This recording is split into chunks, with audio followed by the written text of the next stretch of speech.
Question number 52 से करेंगे। ठीक है, हम लोग इकोनॉमी का 5 MCQ कर रहे हैं दोस्तों। तो क्वेश्चन नंबर 51 तक कर चुके हैं, 52 हम लोग देखेंगे। ठीक, चलिए क्वेश्चन पढ़ते हैं दोस्तों।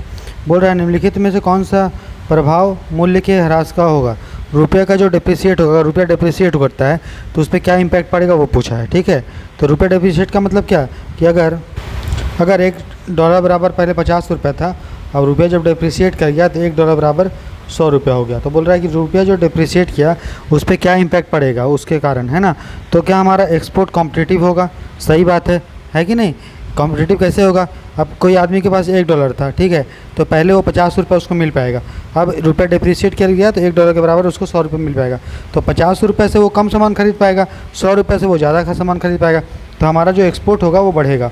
ठीक है, और डिमांड फॉर डोमेस्टिक गुड्स, और यही एक्सपोर्ट का डेफिनीशन भी है कि जब डोमेस्टिक गुड्स का डिमांड बढ़ जाता है तो भी हमारा एक्सपोर्ट बढ़ता है कि नहीं, हमारा सामान सस्ता दिखेगा। दूसरा, exporter will fetch more dollar for the same amount of goods exported. बोल रहे हैं जो एक्सपोर्टर हैं, जो बाहर के, जो इंडिया के लोग जो बाहर में सामान बेच रहे हैं, जो यहाँ पे निर्यातक हैं, उनको ज़्यादा डॉलर मिलेगा। ज़्यादा डॉलर नहीं मिलेगा दोस्तों। जैसे मान लो पहले वो बेचते थे $1 बराबर, मान लो बजाज का पंखा बेचता था, तो बजाज का पंखा का दाम तो मान लो डॉलर में कितना में $5 था मान लो। तो क्या रुपया के चेंज होने से $5 का दाम क्या उसको $6 हो जाएगा क्या? नहीं, रुपया डिप्रिसिएट कर गया है, मतलब कि $1 बराबर जो है जो 50 रुपये पहले था वो अब 100 रुपया हो चुका है। बात समझ में आया। तो डॉलर अब उसको उतना ही मिलेगा, लेकिन उसका सामान बाहर बिकेगा ज़्यादा। ठीक है, तो ये और ये सही होगा दोस्तों, ये गलत होगा। तो आंसर होगा 1 और 3। ठीक है, केवल सी। ठीक है, आगे देखते हैं क्वेश्चन। इसको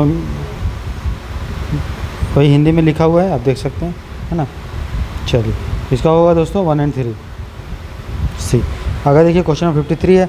बोल रहा suppose due to higher domestic inflation, मान लीजिए उच्च घरेलू मुद्रास्फीति के कारण रुपये का अवमूल्यन हो गया। मतलब हमारा देश में महंगाई बहुत ज़्यादा है, जिसके कारण बताया आपको कि रुपया का क्या हो जाएगा, रुपया का वैल्यू ख़त्म हो जाएगा।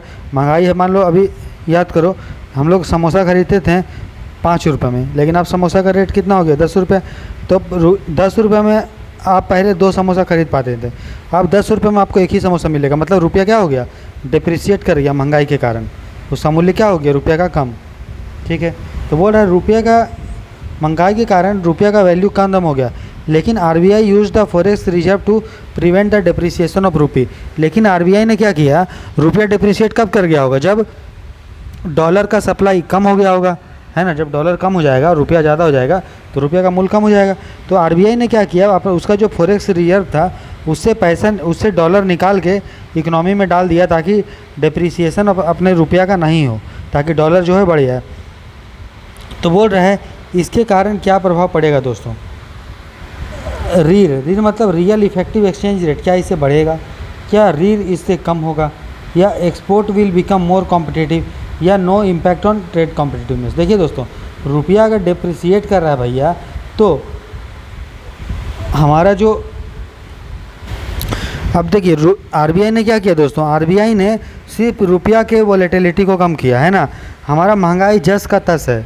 तो ये बताइए, अगर हमारा सामान महंगा होगा तो क्या हमारा एक्सपोर्ट जो दोस्तों निर्यात प्रतिस्पर्धा होगा, नहीं होगा। तो तीसरा गलत हो गया, तीसरा गलत 2 ऑप्शन गया। अब 1 और 4 में चेंज करना है। क्या ट्रेड पे इम्पैक्ट नहीं पड़ेगा, डेफिनेटली पड़ेगा दोस्तों, इसका कोई कारण नहीं। RBI अगर कर रहा है भैया, अगर पहले मान लो $2 देना पड़ता था, RBI बोला कि नहीं रुपया कमज़ोर हो गया तो अभी $2 नहीं, आपको जो से ज़्यादा कम रुपया देना पड़ेगा, ताकि रुपया जो है कॉम्पिटिटिव रहे, है ना। तो इम्पैक्ट तो होगा, ऐसा नहीं है कि नहीं होगा। तो हमारा तीसरा चौथा गलत है। और रीर विल डिक्रीज, रीर डिक्रीज क्यों होगा दोस्तों, अगर हमारा महंगाई बढ़ रहा है दोस्तों तो रीर मेरा इंक्रीज होगा, है कि नहीं, क्योंकि इसको महंगाई कंसिडर नहीं करता है। तो नॉमिनल एक्सचेंज रेट की तुलना में जो रीर होगा वो क्या होगा दोस्तों, बढ़ेगा। तो 53 का जो आंसर होगा वो होगा हमारा A। ठीक है, केवल 1। ठीक, चलिए आगे देखते हैं। 54 क्वेश्चन नंबर है, यहाँ पे लिखा गया। बोल रहा है consider the following statement regarding the transaction happening at the international level for trade and financial flow. तो बोल रहा है जो व्यापार का और जो वित्त का जो फ्लो हो रहा है, जो प्रवाह हो रहा है, ठीक है, ये अंतर्राष्ट्रीय स्तर पर, उसके बारे में हमारा कथन है। बोल रहा है there is an international authority with the power to force the use of a particular currency. ये बताइए विश्व में कोई ऐसा एजेंसी है क्या जो विशेष मुद्रा के प्रयोग के लिए जो है बाध्यकारी शक्ति है, जिसके पास कोई नहीं है दोस्तों। सब देश अपने हिसाब से कंसिडर करता है कि कौन सा मुद्रा हम यूज करेंगे, और सब डिमांड और सप्लाई का खेल है। कोई भी देश अगर मान लीजिए जापान है और इंडिया है, अगर ये दोनों बोलेगा कि नहीं हम लोग अपने करेंसी में कंसिडर करेंगे, तो कोई माई का लाल नहीं है जो रोक लेगा, ठीक है। तो कोई अंतर्राष्ट्रीय संस्था नहीं है, तो पहला मेरा नहीं होगा, ये गया, ठीक है, क्योंकि ये बोल रहा है इसमें है, तो फर्स्ट ऑप्शन चला गया ये वाला। उसके बाद there is a basket of currency which can only be use to settle international transaction. बोल रहा है बास्केट, करेंसी का बास्केट है, ठीक है, जिसके अनुसार ही इंटरनेशनल जो लेन देन होगा वो सेटलमेंट हो सकता है दोस्तों, ठीक है। क्या कोई बास्केट है क्या? नहीं है भैया, अपने हिसाब से हम कर सकते हैं, कोई बास्केट नहीं। हाँ, ये ज़रूर है कि कुछ करेंसी है जिसको मान्यता प्राप्त है कि इसमें लेन देन किया जा सकता है, जैसे डॉलर है, ये युआन, पाउंड, ये सब है, लेकिन कोई बास्केट नहीं है कि सिर्फ इसी में ही कर सकते हैं, ऐसा नहीं है, ठीक है। और देखिए अगर पहला गलत होगा तो दूसरा ऑटोमेटिकली आपका गलत होना चाहिए, तो ये और ये आपका चला गया। अब मेरा ऑप्शन निकल गया 3 और 4 सही है। मतलब करेंसी जिसका जो एक स्टेबल परचेजिंग पावर है वो जनरली एक्सेप्टेड होता है। मतलब जो मुद्रा जिसका क्रय शक्ति स्थिर होता है, जैसे डॉलर है, डॉलर का क्रय शक्ति स्थिर है, लेकिन वहीं आप जिम्बाब्वे का करेंसी देखिए, तो अभी न्यूज़ में था कि 15,000 जिम्बाब्वे का डॉलर बराबर एक ब्रेड मिलेगा। मतलब 15,000 अगर जिम्बाब्वे का डॉलर लेके जाएंगे तो आपको $1 मिलेगा। इसका मतलब जो करेंसी बहुत फ्लक्चुएट करता है, स्टेबल स्थिर नहीं होता है, उसको स्वीकार नहीं किया जाता है ना। तो ये हमारा सही है, ठीक है। मतलब जो स्वीकार वही किया जाएगा जो इसका परचेजिंग पावर स्टेबल होगा। बोल रहा है freely convertible currency are generally accepted, ये भी सही है। जो मुद्रा को आसानी से आप कन्वर्ट कर सकते हैं, ठीक है, उसको आसानी से आप स्वीकार करते हैं, है ना। तो 4 भी सही है दोस्तों। तो सही जो है वो है केवल C, 3 और 4, ठीक है। चलिए आगे देखते हैं क्वेश्चन नंबर 55। बोल रहा है consider the following statement regarding internalisation of rupee. बोल रहा है रुपया का जो अंतर्राष्ट्रीयकरण हो रहा है उसके संदर्भ में आप क्या समझते हैं। तो अंतर्राष्ट्रीयकरण किसी चीज़ का होता है मतलब क्या, कि उसका स्वीकार्यता बढ़ता है, उसका लेन देन के लिए आप स्वीकार कर सकते हैं ना। तो इसका मतलब हुआ it means use of currency rupee for लेन देन बिटवीन नॉन रेसिडेंट। मतलब इसका अर्थ है कि अनिवासियों, जो गैर निवासी है, उसके बीच में रुपये का प्रयोग करना। उसके बाद use of rupee transaction between resident and non resident, ये भी है कि जो निवासी और गैर निवासी के बीच में रुपये का करना, तभी तो रुपया अंतर्राष्ट्रीयकरण होगा। और इससे ये भी पता चलता है दोस्तों कि हमारा किसी देश का मिलिट्री कैपेबिलिटी भी पता चलता है, क्योंकि मिलिट्री कैपेबिलिटी होगा, इसका मतलब हो रहा है कि रुपया एक्सेप्ट किया जा रहा है। और रुपया एक्सेप्ट करने का सिर्फ राजनीतिक कारण नहीं होता है, मिलिट्री भी कारण होता है। अमेरिका का क्यों करेंसी सब स्वीकार करता है, क्योंकि उसकी मिलिट्री जो है बहुत स्ट्रांग है दोस्तों।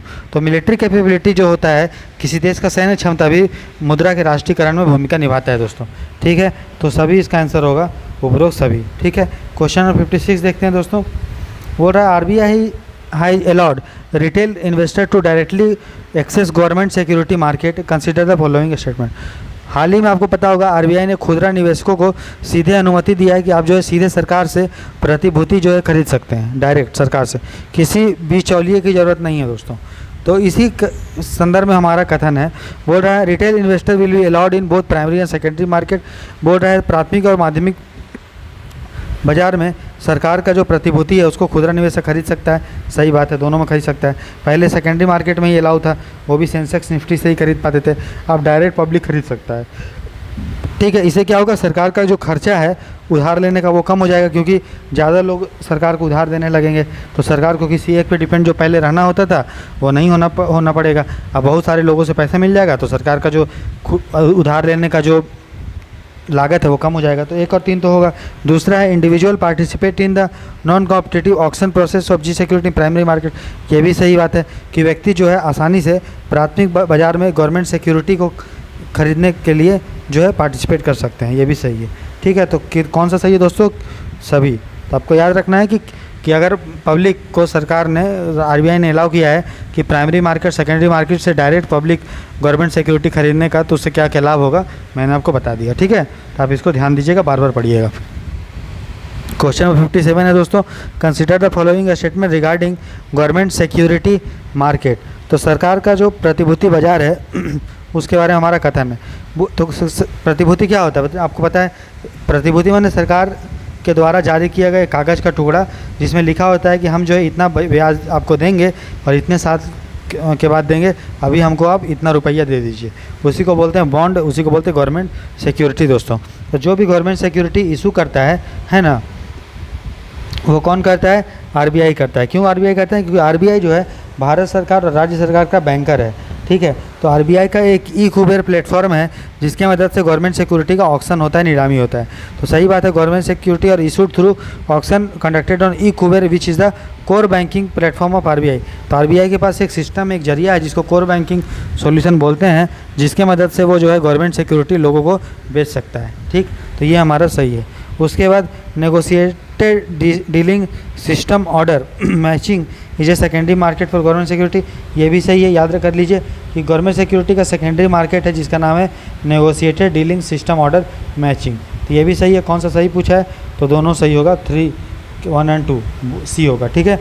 अगला देखते हैं दोस्तों 58 नेक्स्ट क्वेश्चन दोस्तों, consider the following statement regarding state development को, राज्य विकास ऋण के संबंध में हमारा प्रश्न, ठीक है। तो सबसे पहले मैं आपको बता देता हूँ थोड़ा, उससे निकालने में आपको आसानी होगा, ठीक है आंसर। तो देखिए गवर्नमेंट सिक्योरिटी आप सुने, सरकारी प्रतिभूति बोलते हैं, ये कुछ राज्य सरकार जारी करती है और कुछ केंद्र सरकार, सेंटर मतलब केंद्र सरकार करेगी और कुछ राज्य सरकार राज्य करेगी, ठीक है। तो राज्य जो गवर्नमेंट सिक्योरिटी जारी करती है उसको बोलते हैं स्टेट डेवलपमेंट लोन, राज्य विकास ऋण। और केंद्र सरकार जो जारी करती है उसको बोलते हैं ट्रेजरी बिल, ठीक है। और दूसरी चीज़ को बोलते हैं कैश मैनेजमेंट बिल, और फिर तीसरा चीज़ को बोलते हैं डेटेड सिक्योरिटी, ठीक है, समझ में आया। तो राज्य सरकार जो जारी करती है गवर्नमेंट सिक्योरिटी उसको बोलते हैं स्टेट डेवलपमेंट लोन, और सेंटर जो जारी करता है वो होता है treasury bill, cash management bill या डेटेड सिक्योरिटी, ठीक है। ट्रेजरी बिल जो होता है दोस्तों वो 1 साल के कम टाइम के लिए होता है। कैश मैनेजमेंट बिल ये आपका होता है 90-91 दिन के आसपास, लेस देन 91 डेज, 91 दिन से कम। और डेटेड सिक्योरिटी लंबे समय के लिए होता है, समझ में। तो ये चीज़ है। चलिए अब देखते हैं। और ये जो स्टेट डेवलपमेंट लोन होता है दोस्तों, ठीक है, स्टेट डेवलपमेंट लोन ये भी लंबे समय के लिए होता है, 1 साल से अधिक होता है, ठीक है। तो मैंने आपको इकोनॉमी में क्लास में बताया था, ठीक है, जब पढ़ा रहा था तब तो बोल रहा था, क्या बोल रहा था, जो 1 साल से कम टाइम के लिए जारी होता है, जिसका मैच्योरिटी जो 1 साल से कम होता है उसको जारी करते हैं मनी मार्केट में, बताया था। और जो 1 साल से ज़्यादा के लिए होता है उसको वो जारी होता है कैपिटल मार्केट में। तो यहाँ भी देखिए स्टेट डेवलपमेंट लोन 1 साल से अधिक के लिए होता है, तो ये कहाँ जारी होगा? कैपिटल मार्केट में, ना कि मनी मार्केट में, ठीक है। इसी से रिलेटेड क्वेश्चन है हमारा। चलिए अब क्वेश्चन देखते हैं। बोल रहा है बैंक द्वारा it can B use under SLR by bank, बोल रहा है बैंक द्वारा SLR के तहत इसका उपयोग किया जा सकता है। देखिए दोस्तों SLR आपको पता है, स्टैट्यूटरी लिक्विडिटी रेशियो बताया इसके बारे में। इसमें बैंक जो होता है जितना भी पैसा उसको मिलता है उसका कुछ % अपने पास रखता है, किस चीज़ में? तो रुपया में रखता है, गवर्नमेंट सिक्योरिटी में रखता है और गोल्ड में रखता है। चूँकि स्टेट डेवलपमेंट लोन जो है वो गवर्नमेंट सिक्योरिटी ही है, इसीलिए बैंक द्वारा इसको यूज किया जा सकता है SLR में, ठीक है। पहला हमारा सही है। दूसरा, यह एक व्यापार योग्य उपकरण है, मतलब इसका ट्रेडेबल इंस्ट्रूमेंट है, सही बात है, इसका ट्रेड हो सकता है, किसी के पास है तो उसको बेच सकता है, वो खरीद सकता है, तो सही बात है। बोला RBI manage the public debt of state, ये भी कथन सही है, क्योंकि पता है RBI जो होता है भारत सरकार और राज्य सरकार दोनों का बैंकर होता है, ठीक है। तो पब्लिक डेट उसका जो ऋण होता है सार्वजनिक ऋण राज्य का, उसका प्रबंधन करता है, ये भी सही है।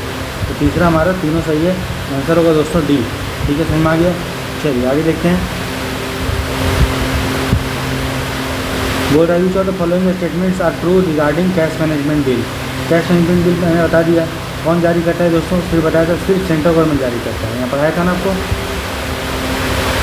यहाँ देखिए बताया था कैश मैनेजमेंट बिल के बारे में कि सिर्फ जो है सेंट्रल गवर्नमेंट जारी करता है ना, तो दोनों नहीं करता है, ठीक है।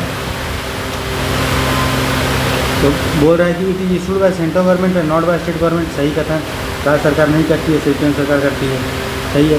It is use to fund physical deficit, बोल रहा है इसको फिजिकल डेफिसिट सरकार का जो राजकोषीय घाटा है उसके लिए किया जाता है। नहीं दोस्तों, जितना भी हम लोग पढ़े हैं ना, कैश मैनेजमेंट बिल है, ट्रेजरी बिल है, ठीक है, स्टेट डेवलपमेंट लोन है, वो सब फिजिकल डेफिसिट को कम करने के लिए, ख़त्म करने के लिए यूज नहीं कर सकता। इसका सिर्फ यही काम होता है कि मान लीजिए सरकार को कुछ समय के लिए, ठीक है, 91 दिन से कम समय के लिए अगर पैसा चाहिए, ठीक है, जो राजकोषीय घाटा का पार्ट नहीं है, तब उसको कैश मैनेजमेंट बिल जो है वो केंद्र सरकार जारी कर सकता है। ठीक, तो दूसरा हमारा गलत होगा। और तीसरा है या it can B use for temporary mismatch in the cash flow government, सही बात है।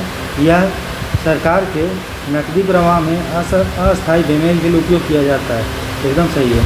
ठीक है, फिस्कल डेफिसिट नहीं होता है, लेकिन सरकार का जो टेम्पररी जो मिसमैच होता है, खर्चा और कितना पैसा आ रहा है, कितने पैसा देना है, उसमें जो मिसमैच होता है उसके लिए इसको प्रयोग किया जाता है। तो 59 का आंसर होगा दोस्तों केवल 1 और 3, जो भी हमारा दूसरा गलत है। ठीक है, आगे देखते हैं क्वेश्चन नंबर 60। बोल रहे consider the following estimate regarding the statutory liquidity ratio maintained by the scheduled commercial bank.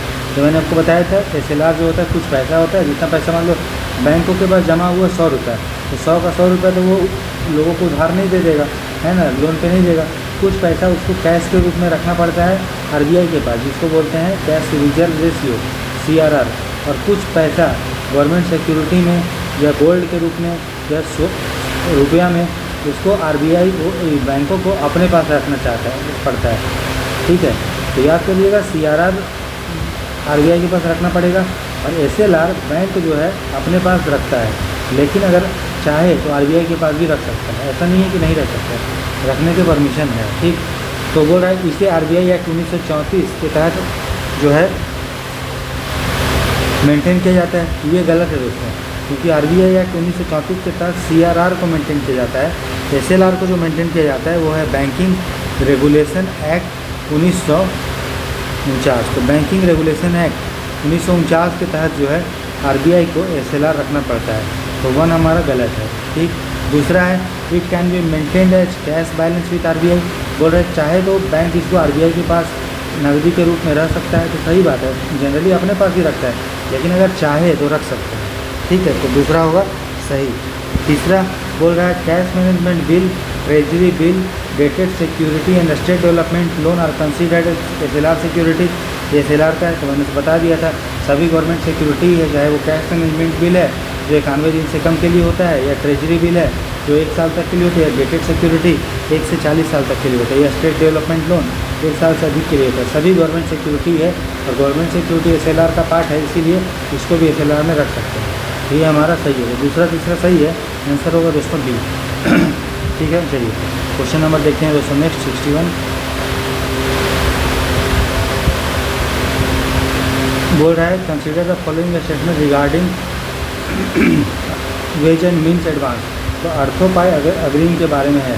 तो अर्थोपाय अग्रिम का मतलब ये होता है ना कि देखिए, अगर अर्थोपाय वेज एंड मीन्स एडवांस या अर्थोपाय अग्रिम का मतलब ये है कि सरकार को अगर कुछ समय के लिए पैसा चाहिए तो वो पैसा RBI से ले सकता है, चाहे वो केंद्र सरकार है वो राज्य सरकार है। ठीक है, सिंपल सा फंडा है और कोई इसमें कुछ रॉकेट साइंस नहीं है, लेकिन याद रखिएगा वो राजकोषीय घाटा फिस्कल डेफिसिट का पार्ट नहीं होता है।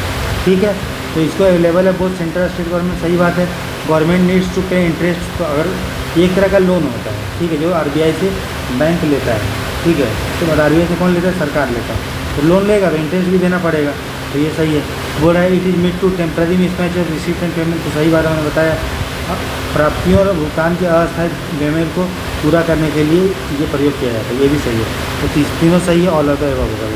ठीक है, तो वेज एंड मीन्स एडवांस क्या है, एक तरह का लोन है जो RBI से केंद्र सरकार या राज्य सरकार दोनों में से कोई भी ले सकता है।